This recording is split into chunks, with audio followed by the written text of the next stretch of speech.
Welcome, people of the World Wide Web. So it would normally be look what I'm watching, but I decided I'm going to throw a few other videos out in here. I think throwing barrage of people seeing what I'm seeing. So this one, as the title would say, is why do I collect? Why do I have such a big collection? So I currently have about 4,200, I think, and 72 DVD films. My collection is actually bigger than that, as you will see. Some series have individual volumes, so each of those volumes are classed. Sometimes you'll get a box set that may have like 2 or 3 seasons, or like I say 24 has 8 seasons in it and a movie, but that's only classed as one of my apps. So I have a lot more than that. Now, I've never purged anything. There may be a little bit of purge incoming. A purge basically getting rid of some, and it's only going to be some random odd ones, not even ones that I necessarily hate. So the reason why I have such a big collection, and the reason when you've watched my videos you'll see I have this, that and everything. You know, I have drama, I have comedy, I have sci-fi, I have romance, I have subtitles, I have foreign films, animation, anime, musicals. I have everything, not everything, but I have loads of stuff in loads of different genres. Now, a lot of people are like, well, why do you do that? And I say, like, I have a friend, he will only watch something if it's rated 7 or more on IMDb. And that's fair enough, that's personal preference. My personal preference is, I started watching movies as a kid. I started to kind of build my collection when I was 18 years old, so 22 years ago now. So that's why it's got to the level it has, and it's slowly got more and more as time goes on. Now, I found when I watch movies, you do watch some rubbish movies, you do watch some good movies. Everybody's taste is different and stuff, and this is why I collect so much. Like if you were just to, like my friend is, you go, oh, IMDb, it says something, I'll watch it. That's not to say you will like that movie. It's just to say overall people think it is a really good film, which fair enough. Everybody's taste isn't the same, you know.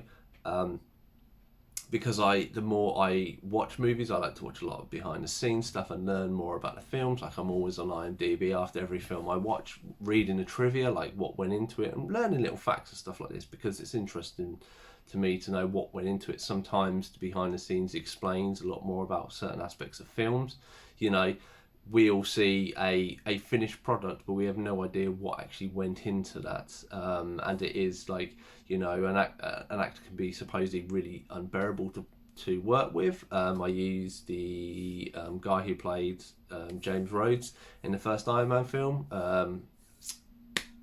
Terence Howard. I really liked him. I really like it. Obviously, he's in one of my favourite films, Crash.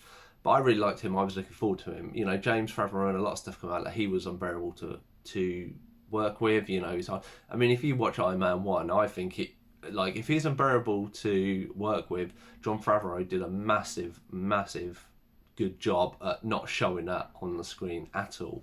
And that's maybe a contest to the work of a director. So that, you know, there's all these little elements that you don't necessarily come through with film, but there's things to consider. Now, for me, I like watching anything and everything. I always try to go in as an open-minded and person, and you know, there are times when emotions come into it. Possibly, you know, there are times you watch it with a friend or a loved one, and you will have different reactions compared to them. But I feel you need to get an overall feeling of movies, and this is why I watch it. You know, I have quite a few rubbish films in there. Rubbish films that I have gone back and watched sometimes, and I keep them in there because some people might want to borrow them. You know, with us going more lack of physical media, I think it's always good to have stuff because you may want to revisit. You know, there may be a famous person that was like in this really cheesy movie, and you're like, well, I've got the really cheesy movie that I think's rubbish, but I want to watch it again to see, you know, like, oh, you can kind of see bits there and that, and it's always good. Plus, I think, like my friend, if you go for you go for ratings, you go for only highly recommended films, you will get into that nostalgia that a really good film doesn't become a really good film. A really good film just becomes an average film because that's all you watch. All you watch is really good films, you know. And then it's kind of like as the Marvel movies, when we watch comic movies, we kind of get in that mindset, this is how it is. And, you know, there have been good movies, there have been bad comic book movies. None of them have ever been like an absolute trash that you'd never want to watch, in most people's opinions.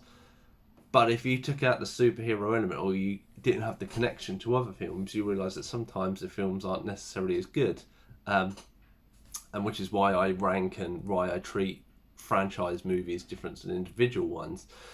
And I use the example in this of like the latest Spider-Man film, not the animated one, the live action one. Now that, in my opinion, is a really good film. I really like Andrew Garfield, and I really appreciate that he got a good ending to his story. It's good to see all the heroes there. It's good to see Charlie Cox. Apologies if no one's seen this before, but it has been out quite a while.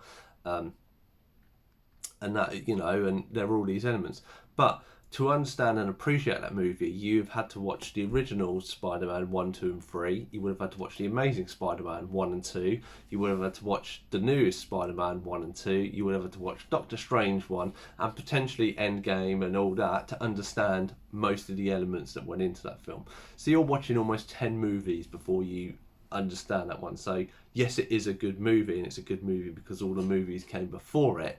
But if you stripped all those other movies away and it was just that one film, it's probably an okay film. And this is where the concept is, because you're comparing it to what's around it. And this is where I think people need to, you know, I feel like it should, you know, if you see something and you like the look of it, watch it. I mean, I've gone past films and not really like, oh, that's all right, and then not really thought about it, and then come back to it years later, watch it and went, oh, that's a really amazing film. I'm glad I got to it. And maybe it was my mindset. But I still think, you know, you need to watch good films. You need to watch rubbish films. You know, I'm a person that as soon as I start something, I will watch it to the end. Now, my wife, this is normally like the 10-minute rule, 10, 15 minutes. She'll sit there and go, no, this is rubbish. She'll switch off. She'll sit on her phone most of it, and then I'll watch the rest of the film. And I may watch it, finish it, and go, this is rubbish. I mean, there's been like series like Defending Jacob, who we watched on Apple TV. I think it's like 7 or 8 hours, 7 or 8 episodes. We watched the end of it and we were both like, this is rubbish. And then you read up on it and you find like, okay, this is what went into it. That actually was based on the book, and they changed the ending. And I'm like, well, if they had had a better ending, it actually would have been an alright film. But yeah, there's a few other series and stuff that just don't hit. But like, you watch stuff and then you relate to the movies. There might be themes that you talk about, or you find like there've been a lot of series on Netflix starring Toni Collette over the past like 2 or 3 years, and me and my wife have actually started to watch 1 or 2 of them and gone, oh, actually we really like it, you know. And then you kind of link to that actress, and then you come across something else and you're like, oh, she's in it, but I didn't realise she's in it. And you watch it and you're like, actually that's really good, but I would have never watched it if I'd had that link to that actress, and I'd never had that link to that actress if I'd just taken, you know, on blind faith and watch it. Now, I'm not saying that that's everyone's opinion. This is my opinion. This is why I have what I have, and this is why I have such a vast array of films, good and bad, because, you know, I want to experience the whole width. I want to experience from a 1 to a 10, so to speak, if we were grading films, because then if you watch a movie and it is average, yeah, I understand it's average. It sits there, and, you know, I can, you know, or maybe it is worth a watch, you know, or, oh my God, this is a rubbish, I would rate it like a 2, or you watch something, and I use like my name is Otto. Absolutely love that film. That was, you know, amazing, had elements. And, you know, and I would have only probably more appreciated that because I'd seen other films and different genres, and I've experienced all different films, so I have such a vast array of knowledge and a vast array of experience that I know where I would put that film. Whereas people who only watch good films, they might have watched My Man Called Otto and gone, oh, that's a good film. That is a good film. And 6 months later, or whatever, go, yeah, it was an alright film. You know, I'm on to the next thing. Again, that is kind of my experience. My experience is always I will go to cinema, or I will watch it to help the cinema and help fund that thing, you know, the whole entertainment industry.